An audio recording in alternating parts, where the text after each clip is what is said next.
الحمدللہ وحدہ والصلاة والسلام علی من لا نبی بعدہ اما بعد فاعوذ باللہ من الشیطان الرجیم بسم اللہ الرحمن الرحیم انا کل شیء خلقناہ بقدر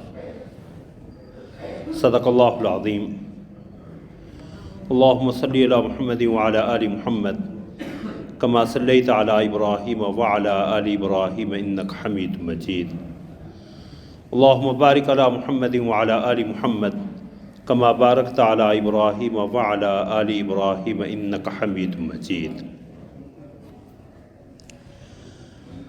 اما بعد، ارکان ایمان میں سے چھٹا رکن ایمان بالقدر ہے، تقدیر پہ ایمان لانا۔ قدر اور قدر اندازے کو کہتے ہیں۔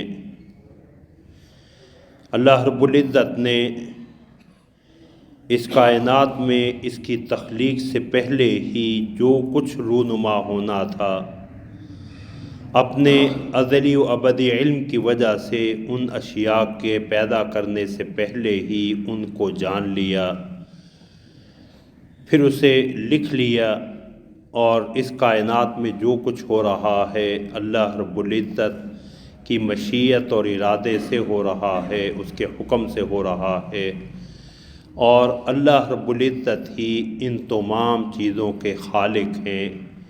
کوئی چیز بھی ایسی نہیں ہے جو اللہ کے ارادے سے باہر ہو۔ مخلوق کے ارادے اور اعمال اللہ کی اسی مشیت اور ارادے کے تابع ہیں۔ تقدیر پہ ایمان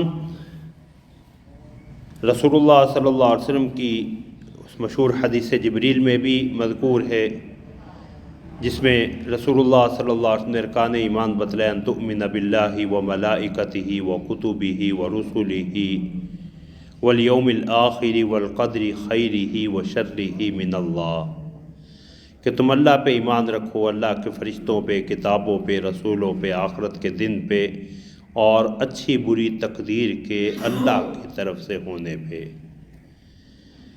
سورہ قمر کی جو آیت کریمہ تلاوت کی، اس میں بھی انا کل شیء خلقناہ بقدر، اللہ فرماتے ہیں ہم نے ہر چیز کو اندازہ مقرر کے ساتھ پیدا کیا ہے۔ خلق کل شیء فقدرہ تقدیرا، اس نے ہر چیز کو پیدا کیا اور اس کا بہترین اندازہ مقرر کر دیا۔ وَكَانَ أَمْرُ اللَّهِ قَدَرًا مَقْدُورًا، اللہ کا حکم ہو کے رہنے والا ہے، اللہ رب العزت کا فیصلہ نافذ ہو کے رہتا ہے۔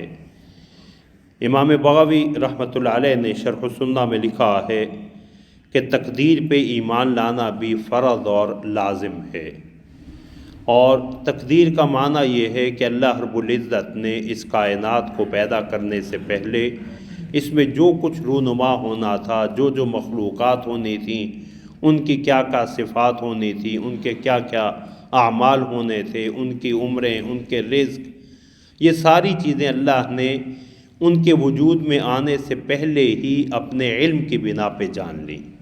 پھر اللہ رب العزت نے انہیں لکھنے کا حکم دیا، اور اللہ رب العزت کے اسی علم اور لکھے ہوئے کا دنیا میں ظہور ہو رہا ہے، اللہ اسے پیدا فرماتے ہیں، اور اللہ ان تمام چیزوں سے آگاہ ہیں، علم رکھتے ہیں۔ کوئی چیز اللہ کے علم و ارادہ سے باہر نہیں ہے۔ تقدیر کا ہمارے ہاں ذہنوں میں جو عام تصور ہے وہ یہ ہے کہ جو کچھ اللہ نے لکھ دیا ہے ہم وہ کر رہے ہیں، جبکہ یہ تعبیر کی غلطی کہہ لیں یا کم فہمی کہہ لیں۔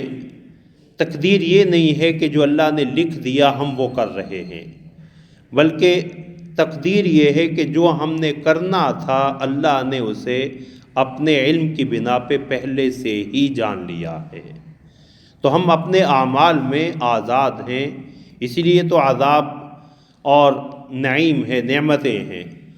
تو اللہ رب العزت نے انسان کو پیدا کیا، انسان کو اختیار دیا، انسان اپنے ارادے اور اختیار سے کفر یا ایمان کو قبول کرتا ہے، اعمال صالحہ یا برے اعمال اختیار کرتا ہے، اسی لیے اس پہ اسے جزا اور سزا ہے۔ تو تقدیر کا مطلب یہ نہیں ہے کہ انسان اپنے اعمال میں مجبور ہے، تقدیر کا مطلب اللہ رب العزت کا علم ہے۔ اس لیے حضرات علماء نے لکھا ہے کہ تقدیر پہ ایمان لانے میں 4 چیزوں پہ ایمان رکھنا ضروری ہے، یا تقدیر کے 4 بڑے مراحل ہیں۔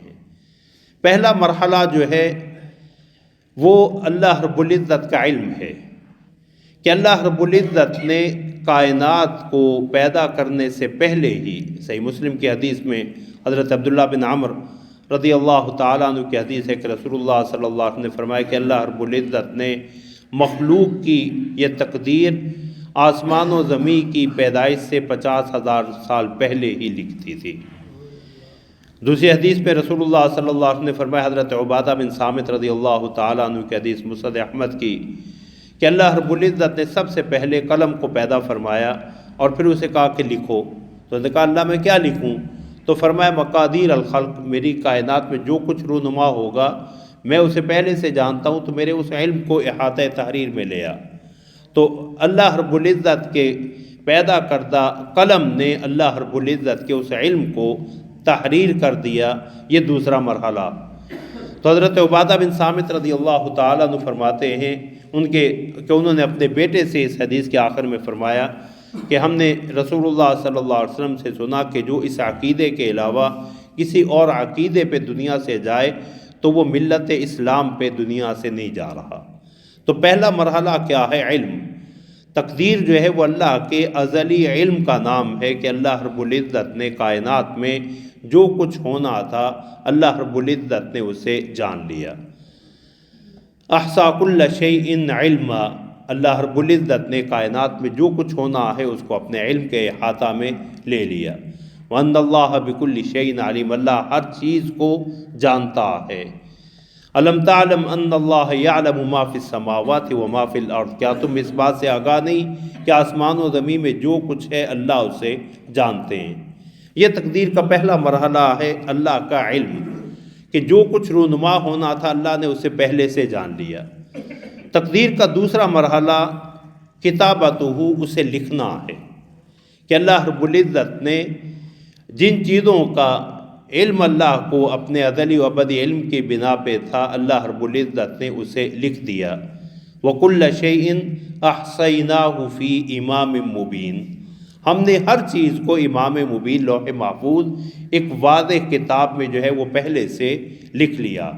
إِنَّ ذَلِكَ فِي کتاب، بے شک یہ اللہ رب العزت کی ہاں لکھا ہوا موجود ہے۔ بل ہوا قرآن مجید فی لوح محفوظ، یہ قرآن کریم بھی پہلے سے لوح محفوظ میں اللہ نے لکھا ہوا۔ تو لوح محفوظ میں یا امام مبین میں اللہ رب العزت نے ان اشیاء کو پہلے سے لکھ دیا۔ تیسرا مرحلہ تقدیر کا مشیت پہ، اللہ کی مشیت اور ارادے پہ ایمان لانا، کہ کائنات میں جو کچھ بھی ہو رہا ہے اللہ رب العزت کی مشیت اور ارادے سے ہو رہا ہے، کہ کائنات ایسا نہیں ہے کہ اللہ رب العزت کچھ اور چاہتے ہوں اور کائنات میں کچھ اور ہو رہا ہو، کہ اللہ معاذ اللہ مجبور اور مقہور ہوں۔ اس لیے امام بغوی نے لکھا کہ دنیا میں ایمان، کفر، اطاعت، فرما برداری جو کچھ ہو رہا ہے یہ اللہ کے ارادے کے تحت ہو رہا ہے۔ وَمَا تَشَاءُونَ إِلَّا أَن يَشَاءَ اللَّهُ، تم جو کچھ بھی تم نہیں چاہتے کچھ مگر جب اللہ چاہے۔ ما شاء اللہ کان وما لم یشاء لم یکن، جو اللہ چاہتے ہیں وہ ہوتا ہے اور جو اللہ نہیں چاہتے وہ نہیں ہوتا۔ یہاں ایک اور چیز کی طرف توجہ دلانا ضروری ہے کہ مشیت اور ارادے اور رضا میں فرق ہے۔ مشیت، ارادہ، اللہ رب العزت نے جو کچھ ہونا تھا اللہ کے ارادے سے باہر نہیں ہے، لیکن آیا جو چیزیں رونما ہو رہی ہیں اللہ اس پہ راضی ہے یا نہیں؟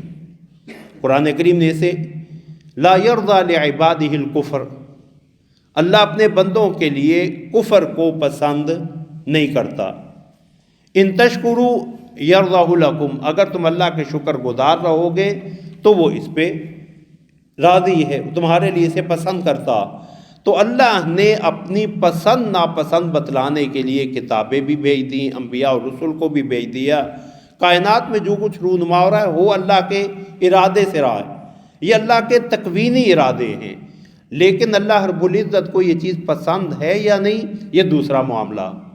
تو تقدیر کا تیسرا مرحلہ کیا ہے کہ کائنات میں جو کچھ ہو رہا ہے یہ اللہ کی مشیت کے تابع ہے، اور بندوں کی مشیت جو ہے وہ اللہ رب العزت کی مشیت کے دائرہ کار کے اندر ہے، بندوں کا اختیار اللہ کسی مشیت کے اندر ہے۔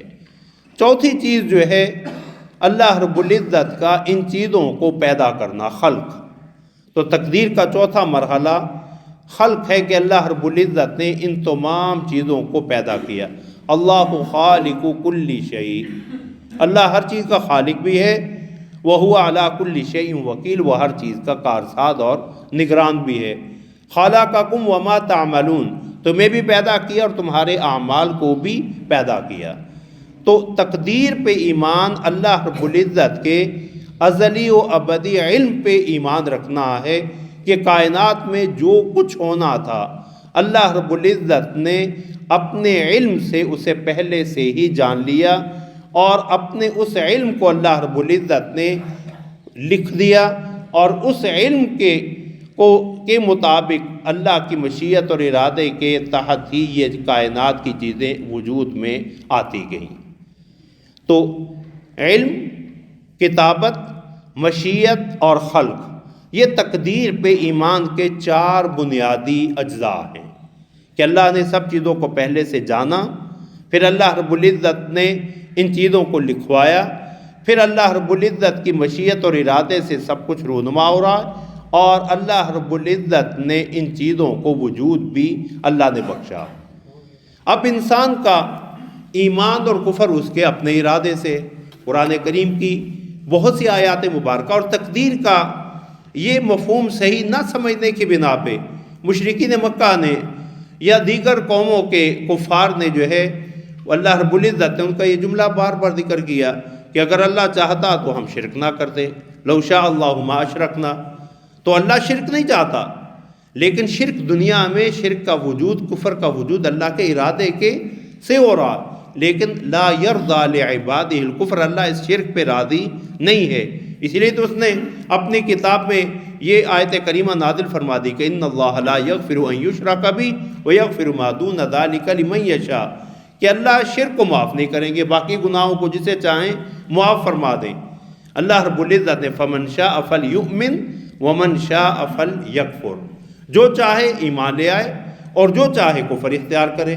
وہدیناہ النجدین، ہم نے انسان کو دونوں راستے دکھا دیے۔ انا ہدیناہ السبیل اما شاکرا و اما کفورا، ہم نے اسے راستہ دکھا دیا ہے، یہ شکر گزاری کا راستہ ہے، یہ کفر کا راستہ ہے، یہ ایمان کا راستہ ہے، یہ کفر کا راستہ ہے، یہ اطاعت کا راستہ، یہ نافرمانی کا راستہ۔ وَنَفْسٍ وَمَا سَوَّاهَا فَأَلْهَمَهَا فُجُورَهَا وَتَقْوَاهَا، نفس اسے برابر بھی کیا، اسے فجور، اس کی گناہ، نافرمانی اور تقوی، پرہیزگاری، دونوں اس کے اندر ودیعت کر دی۔ اب انسان کے اندر اللہ نے خیر اور شر کے جو دونوں مادے رکھے ہیں، انسان اپنے ارادے سے جب خیر کے جذبات کو غالب کرتا ہے، ایمان کو، عمل صالح کو اختیار کرتا ہے، تو اللہ نے اس پہ جنت کا وعدہ کر رکھا۔ اور اگر انسان اپنے اندر ودیعت کردہ شر کے پہلو کو اپنے ارادے اور اختیار سے غالب کر لیتا ہے تو یہ اللہ کی نافرمانی ہے جس پہ سزا ہے۔ اور تقدیر کے حوالے سے اتنا اجمالی ایمان رکھنا ہی ضروری ہے۔ حضرات صحابہ نے رسول اللہ صلی اللہ علیہ وسلم سے پوچھا، یا رسول اللہ اگر اللہ نے یہ سب کچھ لکھا ہوا ہے تو ہم عمل چھوڑ نہ دیں؟ تو فرمایا نہیں، تمہارا کام عمل کرنا ہے، اعملوا فکل میسر لما خلق له، اللہ نے جس چیز کے لیے پیدا کی اس کے لیے آسانی بھی پیدا فرما دی۔ تو تقدیر کا مطلب یہ نہیں ہے کہ انسان مجبور محض ہے۔ انسان اگر مجبور ہو تو پھر مومن کے ایمان کا کریڈٹ اسے کوئی نہیں جاتا، اور کافر کے کفر کا اسے کوئی جو ہے وہ سزا نہیں ملنی چاہیے۔ تو ایمان اور کفر، طاعت اور نافرمانی، یہ انسان کے اپنے ارادے اور اختیار سے ہے، لیکن یہ ارادہ اور اختیار اللہ رب العزت کی مشیت کے تابع ہے کہ اللہ کو ایسا مجبور نہیں ہم کہہ سکتے کہ اللہ ایک چیز چاہتا نہیں تھا اور اس کا دنیا میں وجود پایا جاتا۔ وما کان لیعجزہ من شیء فی السماوات ولا فی الارض، اللہ رب العزت کو آسمان و زمین میں کوئی چیز بے بس کرنے والی نہیں ہے، اللہ عاجز اور لاچار اور بے بس نہیں ہے۔ تو تقدیر کے حوالے سے اتنا اجمالی ایمان کہ تقدیر اللہ کے علم کا نام ہے، اللہ نے اپنے اس ازلی علم کو لکھ بھی دیا، اسی کے مطابق اللہ رب العزت نے کائنات میں اعمال کو پیدا بھی کیا، انسان اور انسان کے اعمال اللہ ہی کے پیدا کردہ ہیں، اور اللہ کی مشیت اور ارادے سے مشیت اور ارادہ مختلف ہے، اللہ کی رضا مختلف ہے۔ مشیت اللہ رب العزت تکوینی طور پہ جو کچھ ہو رہا ہے وہ اللہ کی مشیت اور ارادہ، لیکن اللہ رب العزت کو پسند کیا ہے ناپسند کیا ہے اسے بتانے کے لیے اللہ نے انبیاء اور رسول کو بھیجا، کتابیں نازل فرما دیں۔ اللہ کی پسند کو اختیار کرنا یہ ایمان اور طاعت ہے، اللہ کی ناپسند کو اختیار کرنا یہ کفر اور نافرمانی ہے۔